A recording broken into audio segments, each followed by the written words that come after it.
마음을 받았다가 상처로 돌아오는 건 왜일까요? 당신의 선한 의도가 왜 때로는 고통이 되어 돌아오는 걸까요? 내면의 갈등을 마주하면서 묻습니다.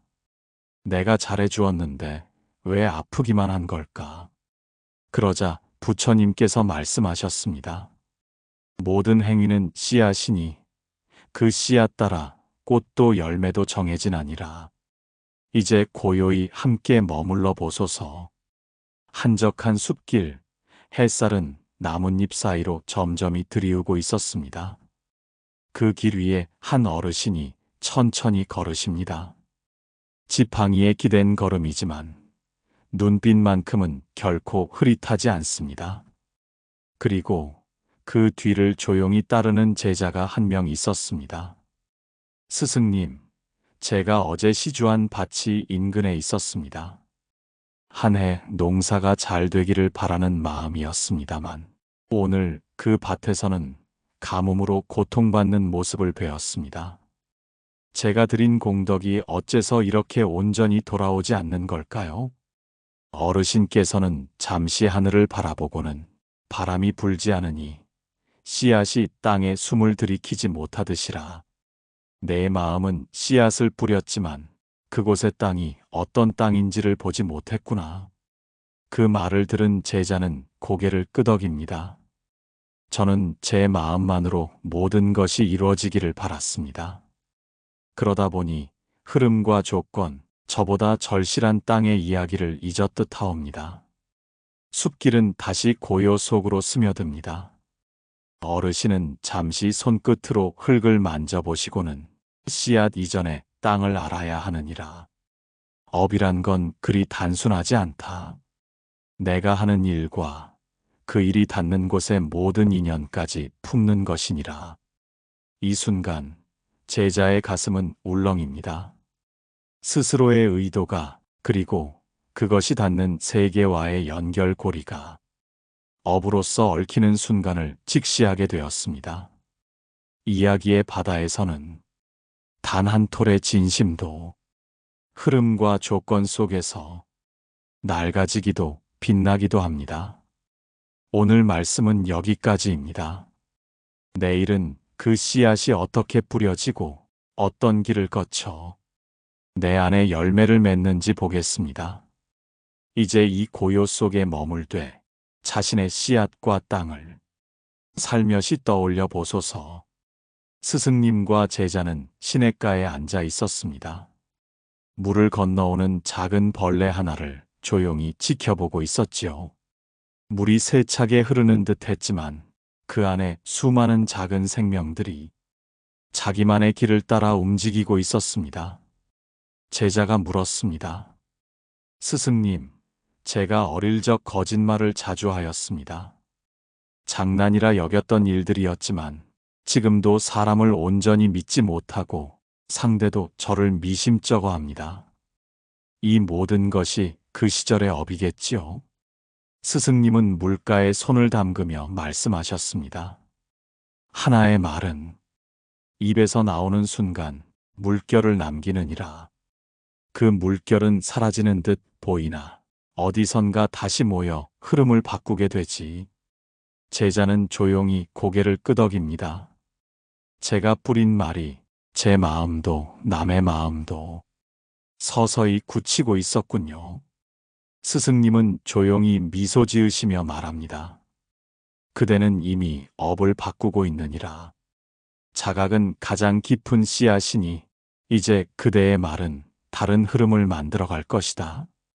잠시 침묵이 흐르고 제자의 눈에 눈물이 맺힙니다. 지금껏 되돌릴 수 없는 과거라고만 여겼던 것들이 조용히 그러나 분명히 바뀔 수 있다는 말을 들었기 때문입니다.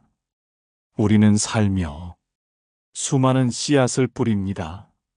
말로, 눈빛으로, 생각으로도 그것들이 내 안에 어떤 밭을 만드는지 오래도록 살펴야 합니다. 부처님께서는 말씀하셨습니다. 사람은 업 따라 태어나고 업 따라 살아가며 업 따라 떠나가나니 그러니 그대여 오늘 단 한마디라도 조금 더 따뜻하게, 조금 더 맑게 하소서. 그 한 줄의 물결이 누군가의 흐름을 바꾸리니 한 해가 저무는 어느 날 스승님과 제자는 산자락에 있는 작은 절을 찾았습니다. 바람은 차가웠지만 고요한 정적 속에 따스한 향내가 스며들고 있었지요. 제자는 절마당의 돌계단을 내려다보며 말합니다. 스승님, 어제 제가 모르는 일을 도왔습니다. 길을 헤맨 사람에게 따뜻한 차를 대접하고 묵을 곳도 안내해드렸습니다. 하지만 그분은 고맙다는 말 한마디 없이 사라졌습니다. 제가 괜한 짓을 한 걸까요? 스승님은 천천히 고개를 저으십니다. 물은 흐르고 사람은 간다. 그대가 준 것이 사라졌다고 생각하느냐? 그 사람에게 간 것이 아니라 업의 흐름에 스며든 것이니라. 제자는 고개를 기울입니다. 그렇다면 제가 도운 마음은 그 사람을 통해 다른 어딘가로 가는 건가요? 스승님은 작은 돌 하나를 들어 시냇물에 던지며 말합니다. 물결은 돌에 부딪혀 다른 곳으로 번지지. 그대의 행위는 언제나 그대만의 흐름으로 끝나지 않느니라. 업이란 건 늘 관계 속에 머무는 것이니 되돌아오는 건 그 사람의 말이 아니라 그대 마음에 남긴 떨림이니라. 제자의 눈에 깜짝 놀람이 비칩니다. 그렇다면 그분이 아닌 제 자신이 결국 그 업의 열매를 거두게 되는 것이군요. 그렇다. 주는 마음은 남을 향하지만 그 씨앗은 결국 그대 안에 남는다. 한동안 바람 소리만 들립니다. 그 바람 속에서 제자는 문득 누구에게도 말하지 못했던 외로움을 들여다봅니다. 자신의 선한 행위가 이해받지 못할까 두려웠고 돌아오지 않을 온기를 애써 기대했음을 깨닫습니다. 업은 계산이 아닙니다. 대가를 바라고 하는 것은 이미 업의 본래 흐름을 잃는 길입니다. 부처님께서는 말씀하셨습니다. 물은 흘러야 맑고 마음은 비워야 따뜻하니라. 그대의 마음이 한 번의 선함으로 메마르지 않기를. 그대가 던진 작은 물결이 언젠가 어느 길모퉁이에서 그대를 살릴지도 모르니 어느 날 비가 조용히 내리는 절 안에서 스승님과 제자는 불빛 가득한 법당에 앉아 있었습니다. 제자는 초를 바라보며 조용히 말문을 열었습니다. 스승님, 왜 저는 같은 일을 자꾸 반복하게 되는 걸까요? 후회하면서도 또 같은 말, 같은 선택을 합니다. 마치 돌고 도는 길 위에 갇힌 느낌입니다. 스승님은 촛불 너머로 시선을 던지며 말했습니다. 습은 물처럼 익숙한 골을 타느니라. 그대의 업은 기억을 남기고 그 기억은 다시 그대를 불러내지. 제자는 말없이 고개를 숙입니다. 제가 상처를 받았던 방식으로 또 누군가에게 상처를 주고 있었습니다. 그때의 내 마음을 잊은 줄 알았는데 그게 아니었습니다. 스승님은 가만히 제자의 어깨를 토닥이며 말합니다. 업이란 그저 벌이 아니니라. 되풀이되는 것은 그대가 아직 다 풀지 못한 매듭이기 때문이다. 비가 처마 끝을 두드리고 제자의 눈시울도 점차 붉어집니다. 그렇다면 이 반복을 멈추려면 저는 어떻게 해야 합니까? 먼저는 멈추어야 하느니라. 하고자 하는 말 앞에서, 반사적으로 움직이는 감정 앞에서 한 호흡만이라도 멈추어 보아라. 그 짧은 멈춤이 업의 고리를 끊는 시작이 된다. 잠시 침묵이 흐릅니다. 촛불은 흔들리되 꺼지지 않았습니다. 그 불빛 아래서 제자는 처음으로 자신의 되풀이가 죄가 아니라 깨달음을 위한 안내였다는 걸 알아차립니다. 우리는 종종 어디서 왔는지도 모르는 슬픔을 반복합니다. 그러나 부처님은 말씀하셨습니다. 반복은 깨어남을 위한 노래요. 멈춤은 자비의 시작이니라.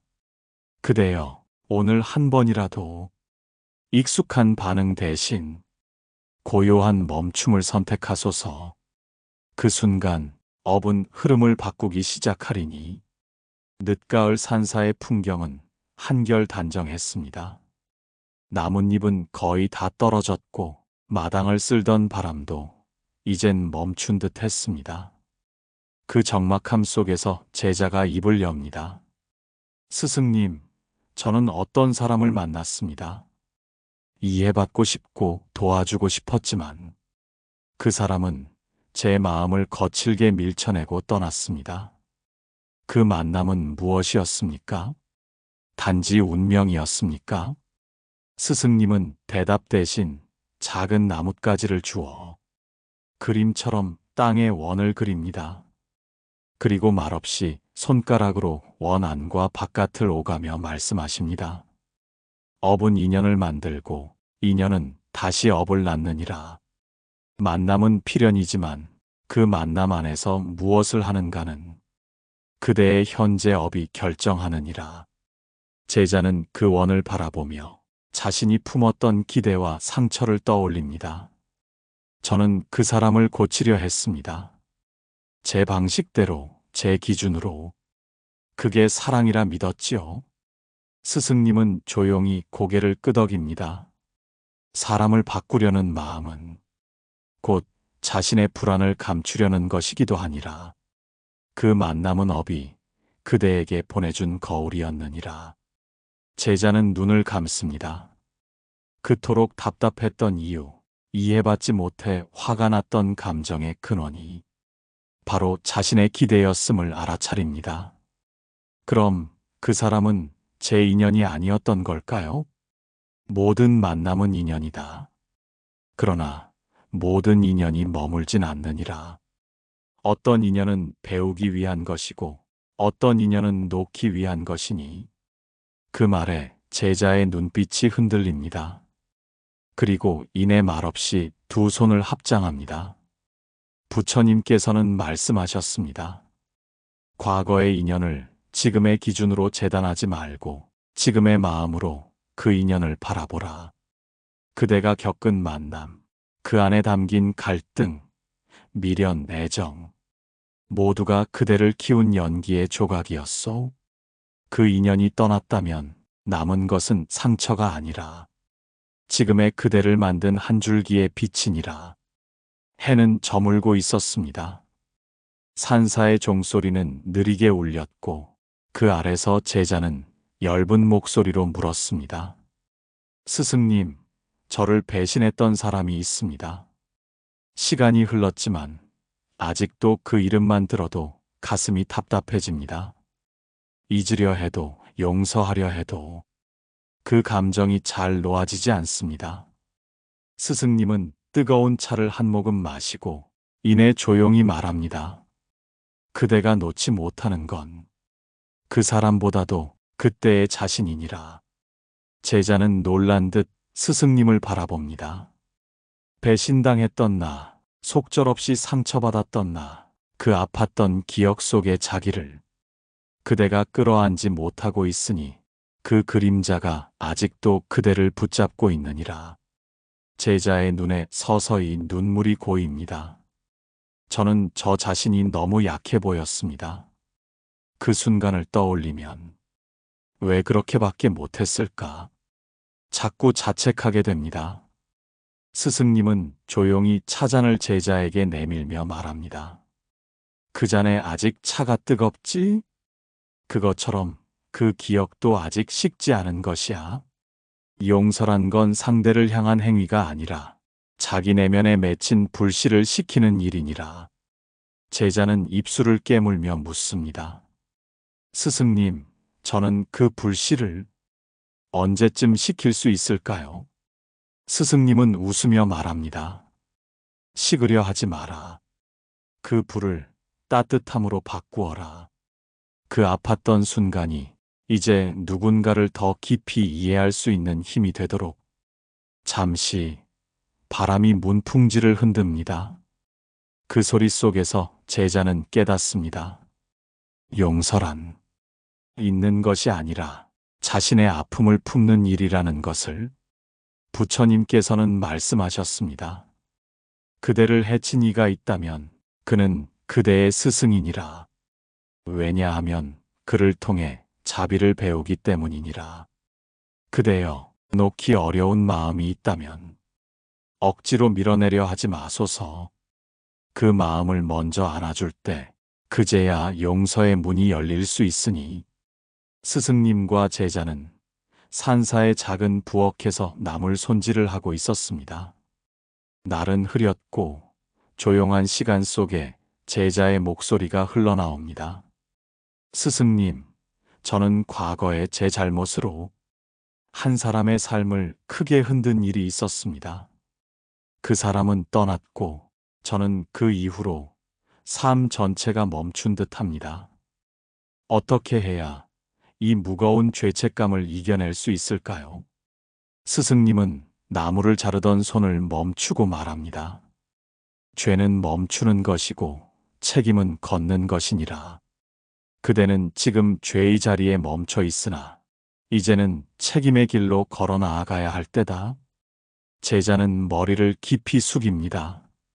제가 무엇을 할 수 있을까요? 그 사람은 이미 제 곁에 없고 돌이킬 수도 없습니다. 스승님은 조용히 미소 지으며 말씀하십니다. 되돌릴 수 없다고 해서 아무것도 할 수 없는 건 아니니라. 책임은 결과를 바꾸는 일이 아니라 그 마음으로 이후의 길을 닦는 것이니라. 제자는 눈시울이 붉어지며 말합니다. 그분을 위해 제가 할 수 있는 게 있다면 하고 싶습니다. 지금이라도 작은 공덕이라도 쌓을 수 있을까요? 그대가 오늘 다듬는 이 나물처럼 작고 평범한 일상 속에서도 책임은 다시 살아날 수 있느니라. 정성 어린 말, 조용한 배려, 깊은 반성과 실천이 그대의 마음을 새롭게 만들 것이다. 부엌 밖 빗방울이 조용히 떨어지기 시작합니다. 제자는 묻습니다. 그럼 언젠가는 용서받을 수 있을까요? 스승님은 빗소리를 가만히 들으며 말합니다. 용서란 그대가 아니라 세상이 그대를 다시 믿게 되는 순간이니라. 그 순간이 언제 올지는 모르되 그 길을 묵묵히 가는 자는 이미 그 안에서 정화되고 있느니라. 부처님께서는 말씀하셨습니다. 죄는 멈춤이요 책임은 길이니라. 죄에 머물지 말고 책임의 길로 나아가라. 그대여, 과거의 무게가 버겁거든 스스로를 짓누르지 말고 다만 한 발 한 발 자비의 길을 걸어가소서. 그 길 끝엔 그대의 마음도 다시 피어나게 되리니. 어느 날 제자는 오래도록 편지를 들고 있었습니다. 그 편지는 고향에서 온 것이었고 그 안에는 병든 어머니의 소식이 담겨 있었습니다. 제자는 깊은 한숨 끝에 말합니다. 스승님, 저는 어머니를 원망했습니다. 어릴 적 저를 외면하고 언제나 제 마음을 몰라주셨던 분입니다. 그런데 이제 병드셨다 하니 마음이 복잡합니다. 돌아가 보아야 할까요? 스승님은 말없이 나무 젓가락을 고르고 있다가 작은 접시에 담긴 김치를 제자 앞에 놓습니다. 이것은 아주 오래 묵은 김치다. 처음엔 짜고 시어도 잘 익으면 속이 따뜻해지지. 사람 사이 인연도 그렇다. 처음의 맛이 전부가 아니다. 제자는 눈을 감습니다. 저는 여전히 그 시절의 기억에 갇혀 있었습니다. 그때의 어머니만 생각했지 그분도 한 생의 무게를 안고 사셨을 거라는 건 생각하지 못했습니다. 스승님은 조용히 웃습니다. 가족이라는 인연은 가장 깊은 업으로 맺어진다. 그대가 원망하는 만큼 그만큼 깊은 배움도 함께 온다. 제자는 손을 모읍니다. 제가 돌아간다면 무엇을 해야 할까요? 가서 바꾸려 하지 말고 들으려 하라. 그대가 감당하지 못했던 어린 마음이 어머니의 입을 통해 다시 흘러나올지도 모른다. 그 말에 제자의 눈에서 뜨거운 눈물이 조용히 흐릅니다. 그럼 이 인연도 언젠가는 맑아질 수 있겠지요. 스승님은 고요한 목소리로 답합니다. 모든 업은 흐름이다. 그대가 따뜻한 물이 되면 그 인연도 언젠가 맑은 강이 되어 흐르리라. 부처님께서는 말씀하셨습니다. 가장 미운 이는 그대가 가장 오래도록 사랑한 인이라. 가족과의 갈등, 그 깊은 상처조차 결국은 그대의 연습장입니다. 그대여, 사랑이 막혀 있거든. 그 자리에서 먼저 조용히 들여다보소서. 그대 마음의 강이 풀리면 그 인연도 바뀌기 시작하리니. 늦은 밤, 산사의 마루 위에 앉아 제자는 하늘을 올려다봅니다. 별이 흐르고 달빛이 지붕을 넘습니다. 스승님, 우리는 업에 얽매여 사는 존재입니까? 모든 일이 다 과거의 업이라면 지금의 저는 무엇을 선택할 수 있습니까? 스승님은 마루 끝에 앉아 조용히 손을 모읍니다. 업은 길을 만든다. 하지만 그 길을 어떻게 걸을지는 그대의 자유에 달려 있다. 제자는 조금 더 다가와 앉습니다. 하지만 왜 어떤 일들은 되풀이되는 듯 보이는 걸까요? 제가 아무리 달라지려 해도 비슷한 상황, 비슷한 감정이 저를 다시 끌어당깁니다. 스승님은 조용히 웃습니다. 그건 아직도 그대 안에 답하지 못한 질문이 있기 때문이니라. 업은 반복을 통해 그대에게 보라고 말하는 것이니. 제자의 얼굴에 착잡한 빛이 드리웁니다.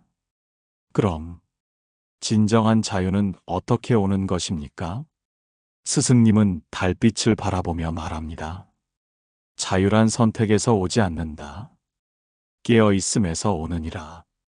같은 상황에서도 다르게 느끼고 다르게 반응할 수 있는 힘.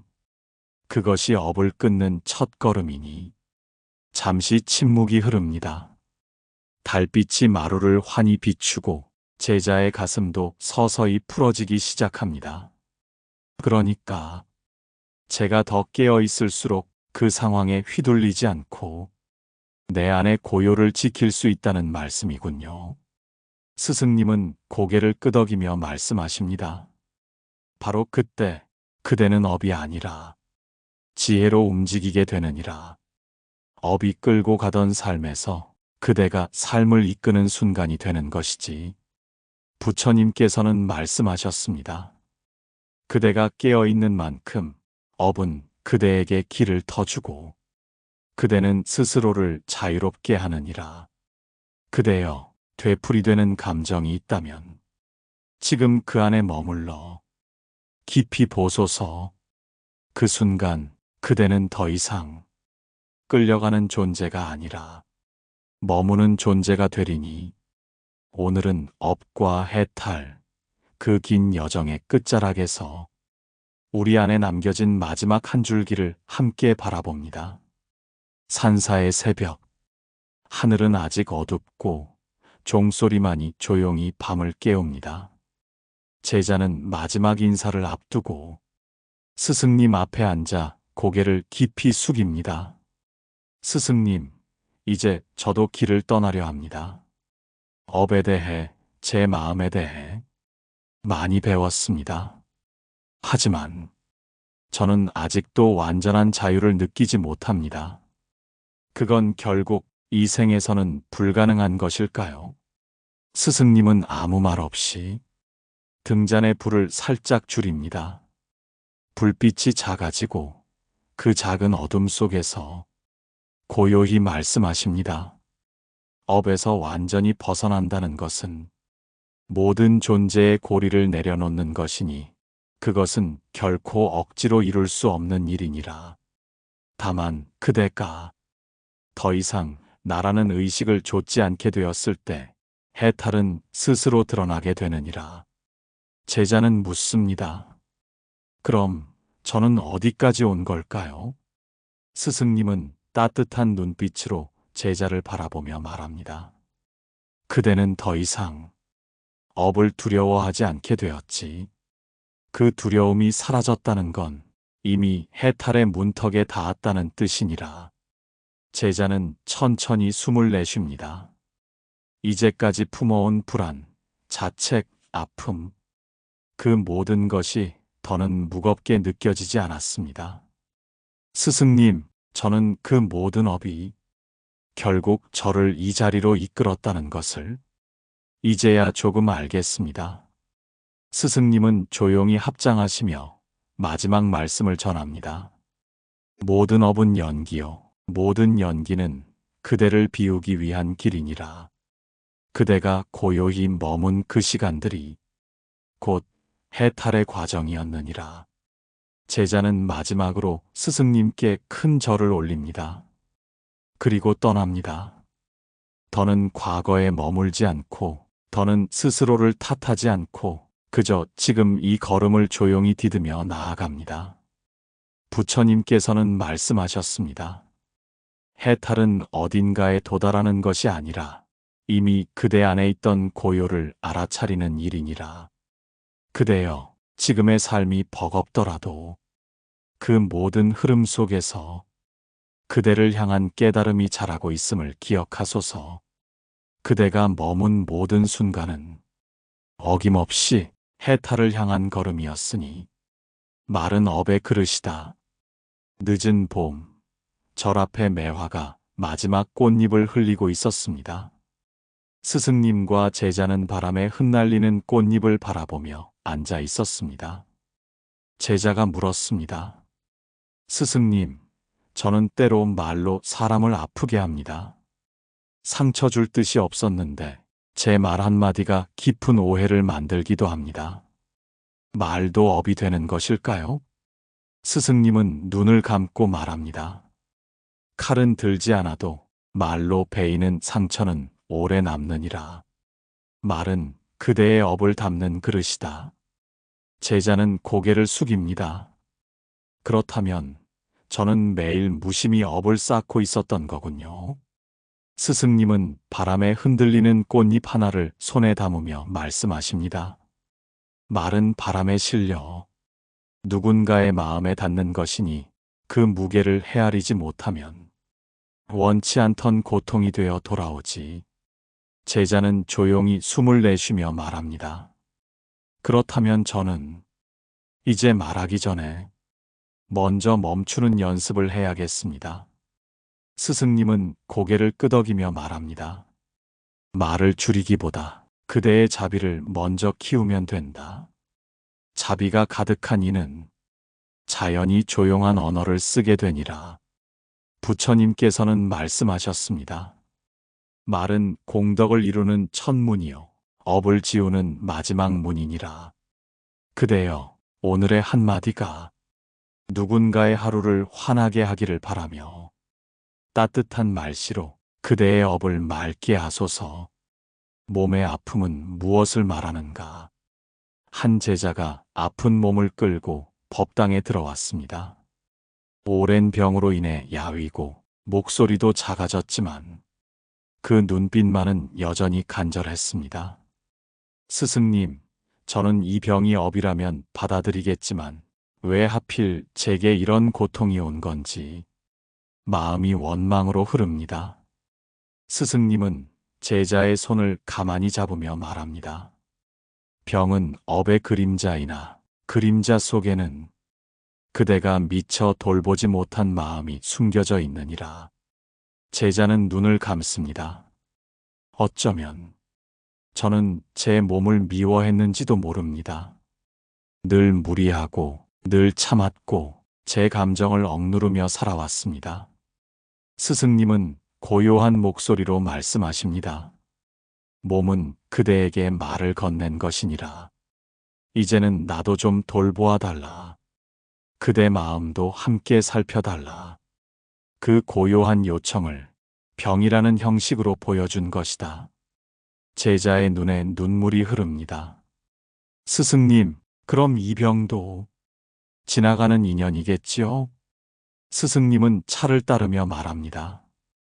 병은 지나가고 남는 건 자각이니라. 그 자각이 깊다면 병의 의미는 이미 이루어진 것이니 부처님께서는 말씀하셨습니다. 병은 깨어남의 문이요. 몸은 그대가 가장 먼저 수행할 절이니라. 그대여, 지금 아프거든. 스스로에게 한없이 다정하소서. 그 다정함이야말로 업을 푸는 첫 약이니 마지막 숨을 어떻게 준비할 것인가.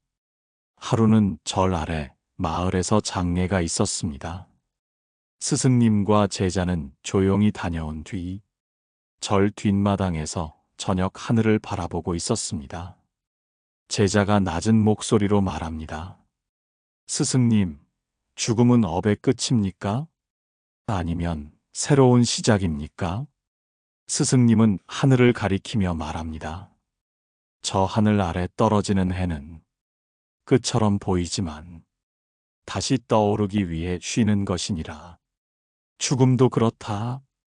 그대가 어떤 마음으로 떠나느냐에 따라 다음 흐름이 결정되느니라. 제자는 조심스럽게 묻습니다.